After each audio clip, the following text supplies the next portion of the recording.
Good afternoon, all of you. Today we are going to learn the chapter 3 Synthetic Fibers and Plastics. Students, in previous classes you already learned about synthetic fibers. As you know that fibers made from chemical substances are known as synthetic fibers, or we can say that man-made fibers are known as synthetic fibers. In this chapter we will discuss on synthetic fibers and plastics. The clothes which we wear are made of fibers. जो clothes हम सभी wear करते हैं यानी पहनते हैं वो fabric से बने होते हैं. Fabrics are made from fibres, और ये जो फैब्रिक होते हैं ये फाइबर्स से बने होते हैं. और ये जो फाइबर होते हैं ऑब्टेन्ड फ्रॉम नेचुरल और आर्टिफिशियल सोर्सेज. और ये जो फाइबर होते हैं वो ऑब्टेन्ड यानी कि हम सभी को प्राप्त होते हैं या तो नेचुरली या फिर आर्टिफिशियल सोर्स से. Means to say that there are mainly two source to obtain the fibres. One is natural and second one is artificial. Can you name some natural fibres? क्या आप कुछ नेचुरल फाइबर्स के name बता सकते हैं? Fibres are also used for making a large variety of household articles. Fibres जो होते हैं घर के सामान को, घर की कुछ वस्तुओं को बनाने में लार्ज स्केल पे बहुत सारी वैरायटी का यूज़ करके उसे तैयार किया जाता है, यानी कि इन फाइबर्स का यूज़ किया जाता है. Make a list of some common articles made from fibres. कुछ लिस्ट बनाइए जो कि कॉमन आर्टिकल्स बने होते हैं फाइबर से. Try to separate them into those made from natural fibre and those made from artificial fibre. आपको क्या करना है जब आप लिस्ट प्रिपेयर करो नेचुरल फाइबर और आर्टिफिशियल फाइबर का, तो आप उसे सेपरेट करेंगे, नेचुरल फाइबर्स को अलग और आर्टिफिशियल फाइबर्स को अलग. Table 3.1 natural and artificial fibres. यहाँ पे आपको एक टेबल दिया है, इसे आप फिलअप करेंगे.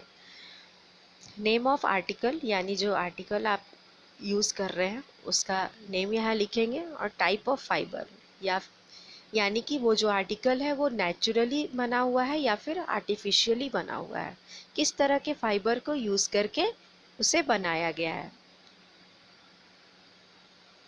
Why did you label some fibers as artificial?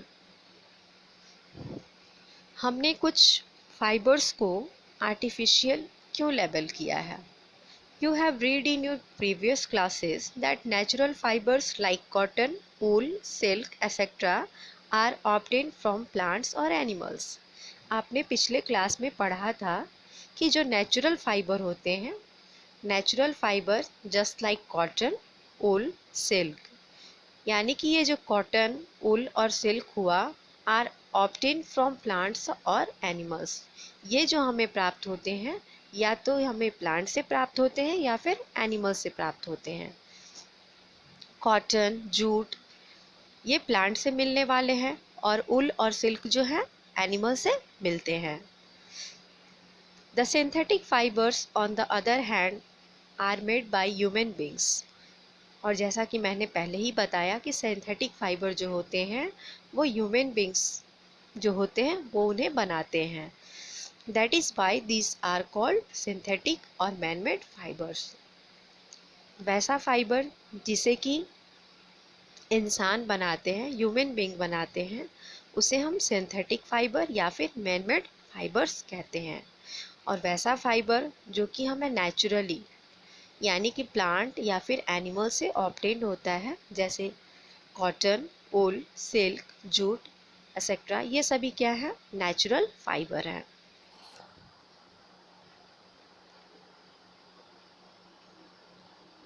What are synthetic fibers?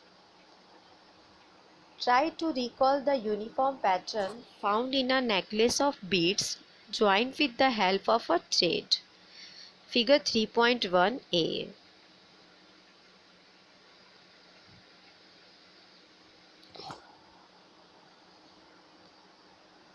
जैसा कि आप देख रहे हो यहाँ पे 3.1a में एक फिगर को दिखाया गया है।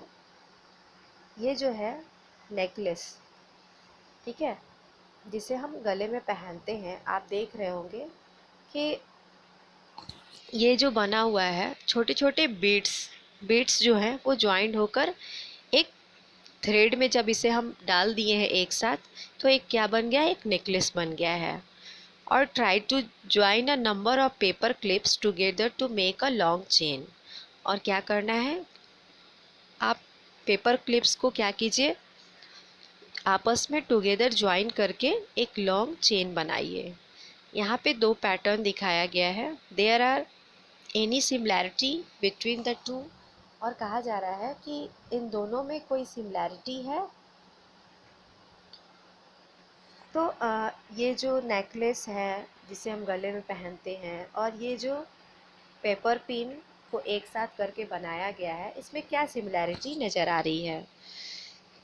इस नेकलेस में एक बार में ये नेकलेस बनकर तैयार नहीं हुआ है। यहाँ क्या है, छोटे छोटे बीड्स जो हैं वो आपस में ज्वाइन टुगेदर, यानी कि आपस में जुड़े हुए हैं। और पेपर क्लिप्स में भी एक पेपर क्लिप जो है वो दूसरे पेपर क्लिप के साथ ज्वाइन किया हुआ है, और ज्वाइन होकर तब जाके ये एक लंबा चेन बना है। दोनों में यही सिमिलैरिटी है कि इस माले में छोटे छोटे बीड्स जो हैं वो ज्वाइन होकर एक लंबा माला बना दिया है, और फिर छोटे छोटे पेपर पिन हैं जो कि आपस में एक साथ ज्वाइन होकर एक लंबा सा चेन फॉर्म किए हैं। A synthetic fiber is also a chain of small units joined together. Synthetic fibre जो होता है ठीक इसी तरह एक चेन होता है, और वो जो चेन होता है वो छोटे छोटे यूनिट्स जो हैं वो आपस में ज्वाइन होकर उस चेन को बनाते हैं। ओके, यानी कि जो स्मॉल यूनिट्स होते हैं वो आपस में ज्वाइन होते हैं और एक चेन फॉर्म करते हैं। उसी चेन को हम क्या बोलते हैं, सिंथेटिक फाइबर बोलते हैं। Each small unit is actually a chemical substance. जैसा कि आप देख रहे हैं यहाँ जो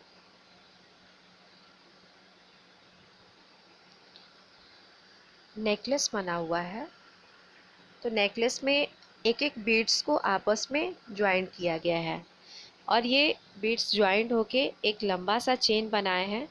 तो ये जो बीड्स हैं वो क्या है, एक एक बीड्स जो है वो केमिकल सब्सटेंस से बना हुआ है। यानी कि जो स्मॉल यूनिट है, स्मॉल यूनिट जो यहाँ दिख रहा है, छोटी छोटी जो यूनिट्स हैं वो यूनिट जो है वो केमिकल सब्सटेंस से मिलकर बनी हुई हैं। Many such small units combine to form a large single unit called a polymer. बहुत सारे छोटी छोटी जो यूनिट होती हैं, many small unit combine to form a large unit called a polymer. तो छोटे छोटे जो स्मॉल यूनिट होते हैं वो आपस में कंबाइन होकर एक लार्ज यूनिट को फॉर्म करते हैं, बड़े से यूनिट को फॉर्म करते हैं, और उस यूनिट को हम क्या कहते हैं, उसे हम पॉलीमर कहते हैं। स्टूडेंट, यहाँ से दो क्वेश्चन निकलता है। First question is coming, what are synthetic fibre. You can write synthetic fiber is a chain of small units joined together. Each small unit is actually a chemical substance. And second question is coming, what is polymer? Then you can write, many small units combine to form a large single unit called a polymer. यानी कि जो छोटे छोटे units होते हैं वो आपस में कंबाइन होकर एक लार्ज यूनिट को फॉर्म करते हैं, जिसे कि हम पॉलीमर कहते हैं। The word polymer comes from two Greek words. Polymer word जो है वो ग्रीक के टू वर्ड से मिलकर बना है। पॉली मीनिंग मेनी, पॉली का मतलब हुआ मेनी यानी कि बहुत सारा, एंड मर मीनिंग पार्ट और इन यूनिट, और मर का मतलब हुआ पार्ट या फिर unit. So a polymer is made of many repeating units. तो पॉलीमर जो होता है वो बहुत सारे रिपीटिंग यूनिट से मिलकर बना होता है, यानी छोटे छोटे यूनिट्स जब मिलकर लार्ज यूनिट को बनाते हैं तो उसे हम क्या बोलते हैं, पॉलीमर कहते हैं। Polymer occur in nature also, polymer जो है वो नेचर में भी देखने को मिलता है। Cotton for example is a polymer called cellulose, cotton जो है वो एग्जाम्पल है जिसे कि पॉलीमर कहा जाता है, और इस पॉलीमर को हम क्या बोलते हैं, सेल्यूलोज कहते हैं। Cellulose is made up of a large number of glucose units, और ये जो सेल्यूलोज होता है वो ग्लूकोज यूनिट से मिलकर बना होता है। ग्लूकोज यूनिट्स मिलकर क्या करते हैं, सेल्यूलोज को फॉर्म करते हैं। Types of synthetic fibres, first one is rayon. You have read in class 7 that silk fiber obtained from silkworm. आपने क्लास 7 में पढ़ा था कि सिल्क फाइबर जो है वो हमें सिल्क वॉर्म से ऑब्टेन होता है। Was discovered in China and was kept as a closely guarded secret for a long time. और सबसे पहले इसका डिस्कवर जो है वो चाइना में हुआ था, और उसे काफ़ी दिन तक सेक्रेट यानी कि सेक्रेटली इसे रखा गया था, कोई इसके बारे में क्लोज अच्छी तरह से नहीं जानता था। Fabric obtain from silk fibre was very costly, जो फैब्रिक सिल्क से मिलता था, सिल्क से ऑब्टेन किया जाता बनता था, वो जो होता था वो काफ़ी कॉस्टली होता था, यानी सिल्क फाइबर जो होता था वो काफ़ी कॉस्टली होता था। But it's beautiful texture fascinated everybody, लेकिन जो उसका टेक्सचर होता था, ब्यूटीफुल टेक्सचर होता था, उसकी खूबसूरती जो थी लोगों को फैसिनेट करती थी। Attempts were made to make silk artificially, और इस कारण से बहुत सारे अटेम्प्ट किए गए ताकि सिल्क को आर्टिफिशियली तैयार किया जा सके। Towards the end of the 19th century, scientists were successful in obtaining a fiber having properties similar to that of silk, यानी कि 19th सेंचुरी के एंड तक साइंटिस्ट लोगों ने ये पता लगा लिया, इस बात का पता लगाने में वो सक्सेसफुल हुए कि जो सिल्क फाइबर हम ऑब्टेन कर रहे हैं वो मैनमेड हो सकता है, उससे सिल्क से मिलता जुलता उसकी ही प्रॉपर्टी वाला फाइबर उन्होंने बनाने में सक्सेसफुल हो गए। Such a fibre was obtained by chemical treatment of wood pulp, अब ये बना कैसे, कैसे सिल्क की प्रॉपर्टी वाला फाइबर बनकर तैयार हुआ, तो वुड पल्प जो होता है, वुड पल्प में केमिकल प्रोसेस करके केमिकल ट्रीटमेंट किया गया जिससे कि सिल्क फाइबर जो है ऑब्टेन होने लगा। This fibre was called rayon, और इस फाइबर को क्या कहा गया, तो रेयन और artificial silk.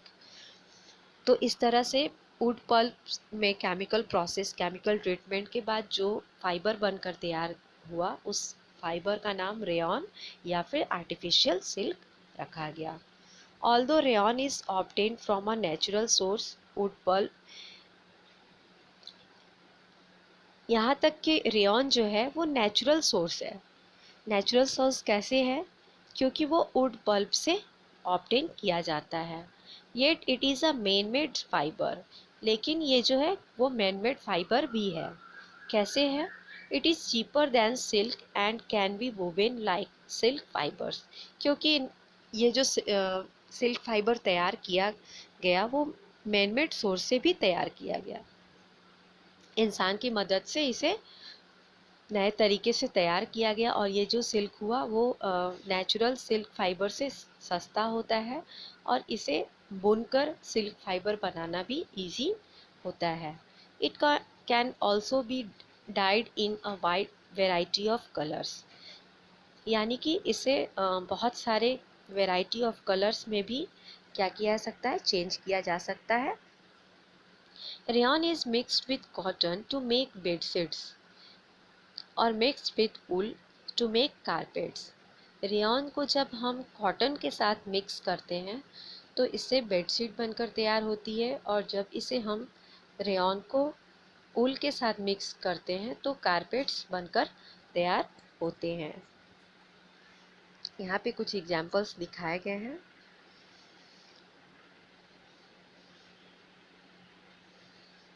In next video we will learn about nylon. Thank you.